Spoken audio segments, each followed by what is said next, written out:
Provinsi Nanggroe Aceh Darussalam memiliki segudang destinasi wisata dan budaya. Selain itu, beragam sajian kuliner pun turut melengkapi. Terbagi ke dalam 23 wilayah kota dan kabupaten, Nanggroe Aceh Darussalam merefleksikan kehidupan masyarakat Sumatera yang beragam.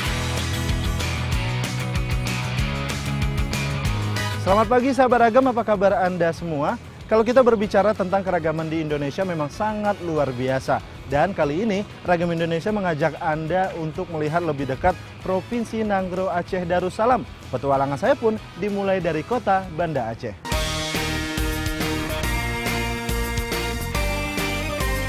Banda Aceh merupakan ibu kota dari Provinsi Nanggroe Aceh Darussalam. Kota ini terus berkembang dari waktu ke waktu. Berbatasan dengan Selat Malaka dan Samudra Hindia, Banda Aceh menawarkan keindahan alam yang luar biasa. Gempa bumi dan tsunami dahsyat pada tahun 2004 tidak membuat Banda Aceh pudar pesonanya.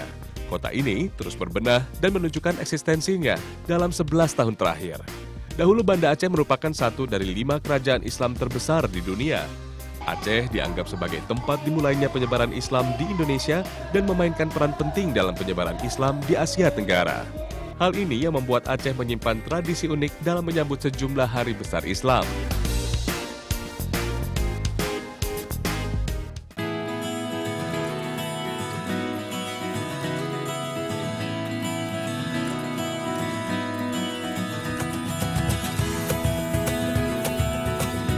Seratus hari dari 12 Rabiul Awal biasanya di Provinsi Nanggroe Aceh Darussalam diadakan perayaan Maulid Nabi, dan sekarang kita ada di desa Pasilam Garu, Kecamatan Ingin Jaya, Aceh Besar, dan ini masih dalam proses pembersihan daging sapi ya Pak ya? Iya, betul. Perayaan Maulid Nabi di Aceh disebut Kenduri Maulud, merupakan perayaan memperingati hari kelahiran Nabi besar Muhammad SAW, atau di Aceh dikenal dengan memperingati kelahiran Pang Ule Alam. Dalam kalender Aceh, ada 3 bulan berturut yang disebut dengan bulan Maulud, yaitu Maulud Awal yang dimulai pada 12 Rabiul Awal, Maulud Tengah yang dimulai dari tanggal 1 bulan Rabiul Akhir, dan Maulud Akhir yang dilaksanakan sepanjang bulan Jumadil Awal. Peringatan Maulid Nabi di Aceh dilakukan dengan penuh sukacita. 1 ekor sapi disembelih untuk dijadikan hidangan bagi seluruh warga yang hadir. Perayaan Maulid menjadi agenda besar yang sudah dipersiapkan dari jauh hari. Bagi masyarakat Aceh sendiri, Kenduri Maulud merupakan sebuah tradisi yang sudah melebur dalam jiwa. Tradisi tiap tempat atau desa yang melaksanakan Maulid Nabi sebenarnya tidak sama, di mana terdapat sedikit perbedaan tergantung dengan kebiasaan warga desa setempat. Dalam peringatan Maulid Nabi di Aceh, tidak ada paksaan. Semua warga sukarela terlibat dan ambil bagian dalam kegiatan ini. Maulid Nabi di Aceh digadang-gadang sebagai perayaan Maulid terbesar di Indonesia.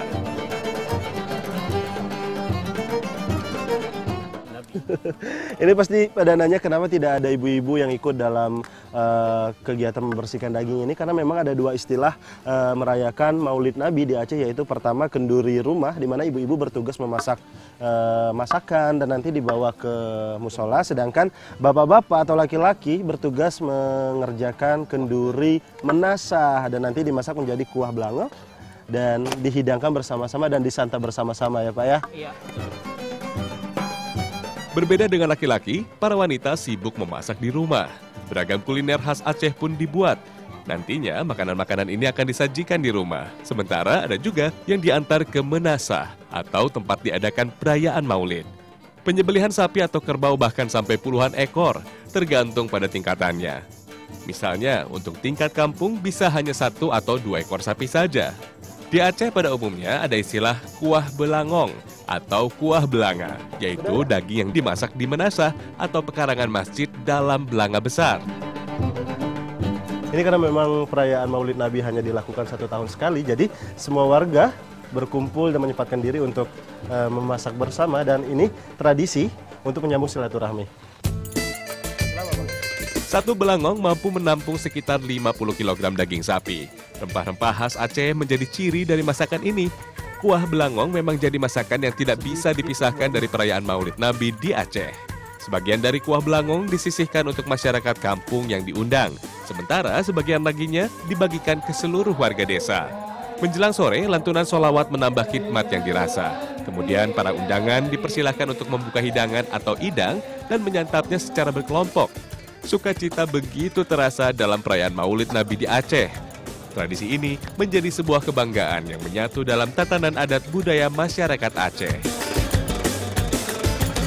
Nah, ini merupakan momen yang ditunggu-tunggu di mana ini adalah puncak dari perayaan Maulid Nabi. Semua masyarakat berkumpul dan menikmati hidangan yang telah dipersiapkan. Selamat makan. Provinsi Nanggroe Aceh Darussalam menyimpan beragam hal menarik. Dari kota Banda Aceh, saya melanjutkan petualangan menuju Kecamatan Tangse, Kabupaten Pidi. Waktu yang dibutuhkan yaitu sekitar 4 jam.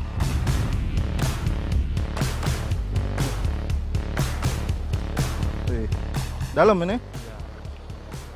Sahabat, jauh-jauh dari Banda Aceh menuju ke Tangse dan beruntung saya bertemu dengan Bang Muhtar. Di sini saya diajak untuk melihat proses penangkapan ikan endemik yang ada di Sungai Kuala ini. Ikan apa Bang namanya? Ikan kerling. Ikan kerling. Itu ikannya besar atau kecil? Besar. Biasanya di mana? Biasanya dia ada apa namanya di lubuk ya Bang? Di sini. Berarti kita langsung jalan sebelah sana ya. Ya, dia agak dalam. Yuk. Sana ya.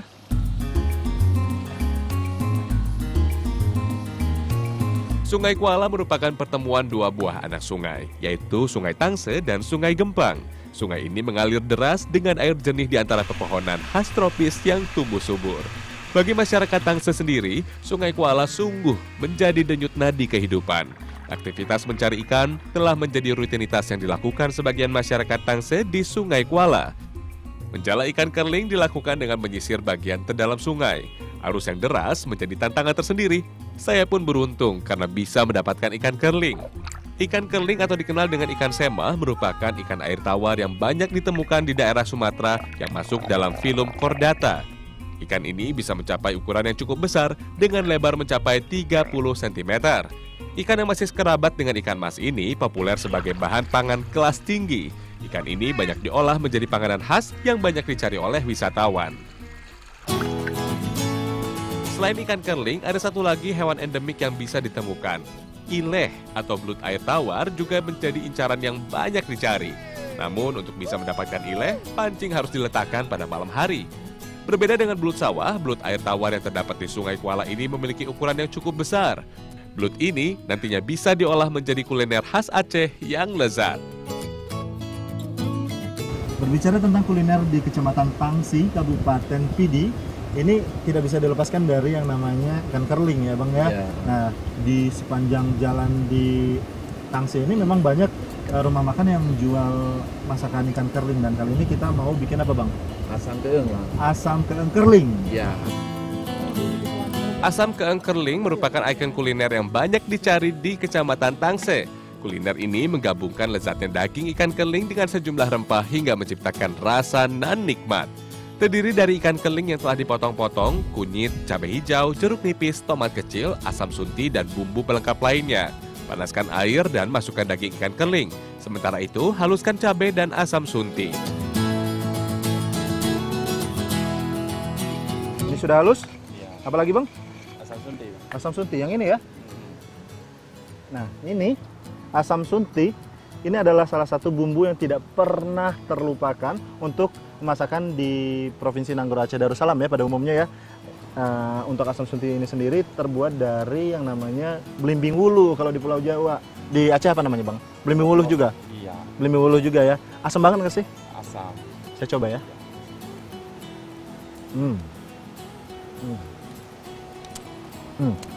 Asam. Jadi nanti biar kuahnya makin segar. Ya. Kita halusin.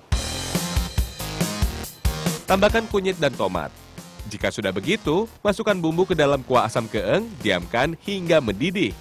Memasak daging ikan keling tidak memerlukan waktu yang lama. Meski memiliki daging yang tebal, jika dimasak terlalu lama, daging ikan keling sangat mudah hancur. Setelah kuah asam keeng mendidih, beri garam secukupnya. Aduk sesaat dan asam keeng keling pun siap disajikan.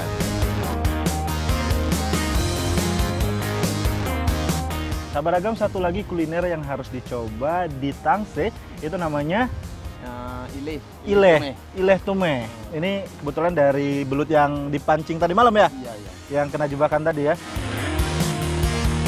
Lain asam keeng keling, lain pula dengan ileh tumeh. Masakan ini menggabungkan daging belut dengan bumbu khas. Ileh tumeh adalah kuliner yang dibuat setiap harinya di Tangse. Terdiri dari daun ileh atau belut, daun temuru, serai, bawang merah, dan bumbu dapur yang dihaluskan. Meski namanya tumeh atau tumis, ileh tumeh ternyata masakan bersantan. Proses membuatnya dimulai dari menumis bawang, kemudian masukkan daun temuru dan batang serai, tunggu hingga harum. Aduk daging ileh dengan bumbu halus, campurkan dengan tumisan bawang dan aduk hingga rata. Belut air tawar sangat kaya akan kandungan protein dan fosfor. Fosfor sangat baik untuk memperkuat tulang serta mencegah osteoporosis. Bang, ini kalau daging belut ini ada khasiatnya nggak sih? Ada sih. Apa? Oh, buat tenaga ya. Buat stamina. Stamina.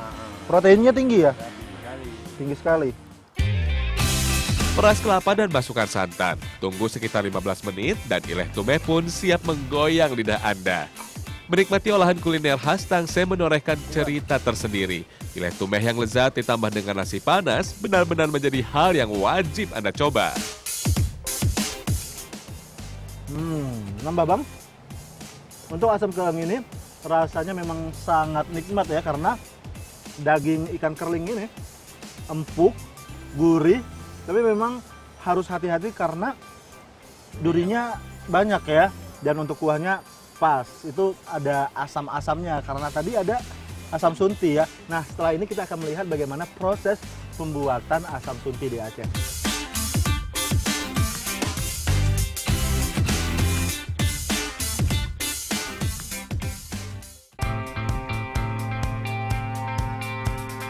Oh.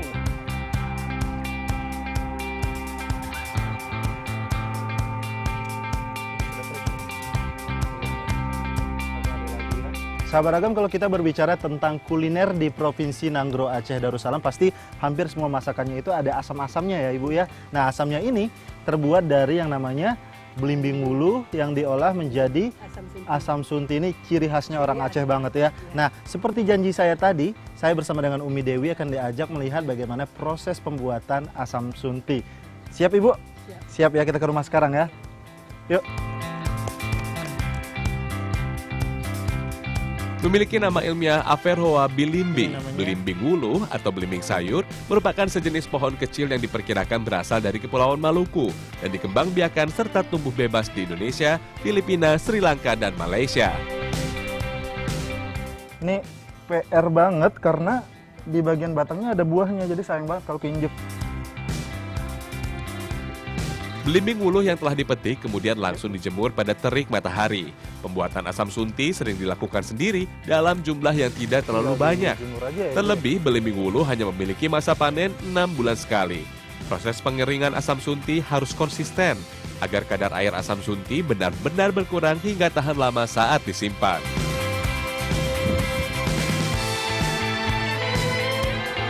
Ini proses penggaraman. Jadi asam sunti yang sudah dijemur sekitar 2 hari, kemudian ditaburi garam dengan tujuan agar nanti asam suntinya tidak berjamur, terus kadar asamnya semakin tinggi dan kadar airnya semakin rendah. Ini konsentrat garamnya benar-benar harus banyak ya, harus tinggi ya Ibu ya, sampai rata? Iya, sampai rata. Asam sunti yang sudah kering mampu bertahan hingga 1 tahun lamanya, tergantung kelembaban tempat penyimpanan. Nah, tadi saya sudah diajarkan bagaimana proses pembuatan asam sunti. Sekarang kita buat yang namanya asam kemama ya Umi ya. Masih menggunakan yang namanya asam sunti. Pertama apa dulu? Asam kemama adalah masakan yang terbuat dari ikan kayu atau ikan tongkol yang telah dikeringkan.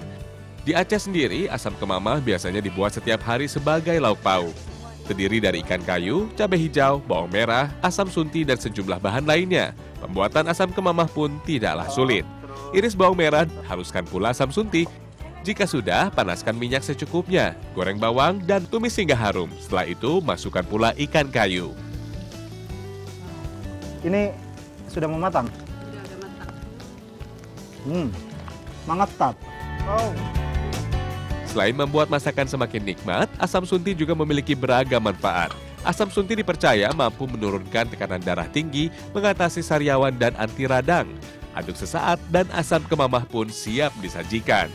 Rasa daging ikan kayu yang legit dan gurih, asam kemamah sangat pas dinikmati bersama nasi hangat. Rasa asam ditambah dengan bumbu yang pedas dijamin membuat siapa saja akan tergoda untuk mencicipinya.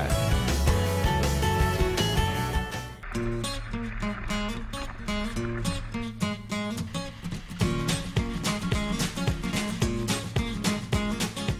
Sahabat Ragam, kalau biasanya garam dimasak dengan menjemur langsung air laut, nah di Kabupaten Pidi, Provinsi Nanggro Aceh Darussalam ini, garam dibuat dari tanah ya Pak ya. Ini disebut dengan garam masak.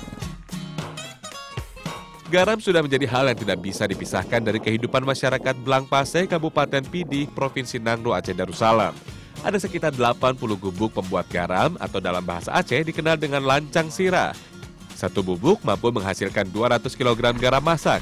Pembuatan garam masak dimulai dengan pengambilan tanah. Tanah dijemur di pekarangan dan dikeruk menggunakan alat tradisional hingga rata. Tujuan penjemuran untuk membuat rasa asin menguap akibat panas matahari. Pasir yang sudah dijemur ini dibiarkan hingga 2 hari ya Pak ya, hingga benar-benar kering, dan ini harus diratakan setiap hari ya Ibu ya. Biar apa Bu? Oh, biar asinnya menguap. Penjemuran tanah adalah proses yang harus diperhatikan karena mempengaruhi kadar asin pada garam nantinya. Ini sebenarnya pasirnya sudah asin, tapi untuk makin asin, jadi harus dilakukan penyiraman ya dari air laut yang ada di empang-empang ini. Tanah yang sudah kering selanjutnya siap untuk diangkat. Sampai rata ya Pak ya. Ini pasir yang sudah 2 hari dijemur dan siap diangkat ya Pak ya. Saya penasaran seperti apa rasanya kalau masih dalam bentuk pasir seperti ini. Kita cobain. Asin. Ini sudah asin banget ya. Berarti tinggal dikumpulin ya Pak ya. Kumpulin. Kita bantuin Bapaknya. Ayo Pak. Angkat tanah dan masukkan ke tempat khusus atau disebut dengan diri. Siram tanah menggunakan air. Nah, proses ini disebut dengan penyaringan ya Ibu ya, Bapak ya. Pasir yang sudah halus diberi air asin, kemudian nanti airnya akan menetes ke bawah dan mengalir ke penampungan dan nanti siap dimasak untuk menjadi garam. Tungku dalam memasak garam dibuat dari semen dengan persegi 4 dan lubang kecil yang digunakan sebagai tempat kayu bakar. Panas tungku harus maksimal. Masukkan air dan masak hingga mendidih. Nah, proses perebusan ini yang cukup membutuhkan waktu yang lama ya Ibu ya. Berapa lama Ibu? 6 jam. Dan ini sebenarnya tidak boleh diaduk terus-menerus karena memang kita harus menunggu airnya mengendap dan membentuk bulir-bulir garam. Asapnya Bu, banyak. Air yang telah mendidih didiamkan sampai menguap dan kering, sehingga setelahnya akan terbentuk butiran-butiran garam halus. Untuk menghasilkan garam dengan kualitas yang bagus, memang dibutuhkan proses panjang. Jika garam dapur atau garam laut, yaitu dimulai dari proses sederhana, yakni penguapan atau evaporasi air laut. Sedangkan garam masak atau kita kenal dengan garam meja, merupakan hasil tambang dari dalam tanah dan diproses sedikit lebih rumit untuk menghilangkan mineral lain yang ikut dalam proses penambangan. Garam yang telah matang selanjutnya diangkat dan diangin-anginkan. 1 kg garam masak hanya dibanderol Rp3.500 saja. Garam masak khas Kabupaten Pidi ini memasok semua wilayah di Provinsi Nanggro Aceh Darussalam dan sejumlah tempat di Sumatera lainnya.